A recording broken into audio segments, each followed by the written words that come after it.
Not many of you should become teachers, my brothers, for you know that we who teach will be judged with greater strictness. For we all stumble in many ways. And if anyone does not stumble in what he says, he is a perfect man, able also to bridle his whole body. If we put bits into the mouths of horses so that they obey us, we guide their whole bodies as well. Look at the ships also. Though they are so large and are driven by strong winds, they are guided by a very small rudder, wherever the will of the pilot directs.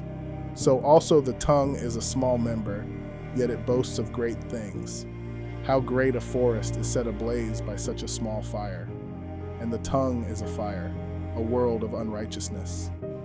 The tongue is set among our members, staining the whole body, setting on fire the entire course of life, and set on fire by hell. For every kind of beast and bird, of reptile and sea creature can be tamed and has been tamed by mankind, but no human being can tame the tongue. It is a restless evil, full of deadly poison. With it we bless our Lord and Father, and with it we curse people who are made in the likeness of God. From the same mouth come blessing and cursing. My brothers, these things ought not to be so. Does a spring pour forth from the same opening both fresh and salt water?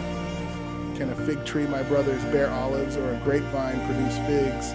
Neither can a salt pond yield fresh water. Who is wise and understanding among you? By his good conduct let him show his works in the meekness of wisdom. But if you have bitter jealousy and selfish ambition in your hearts, do not boast and be false to the truth.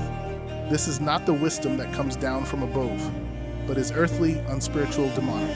For where jealousy and selfish ambition exist, there will be disorder and every vile practice.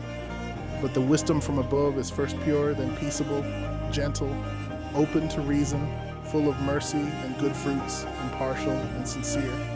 And a harvest of righteousness is sown in peace by those who make peace.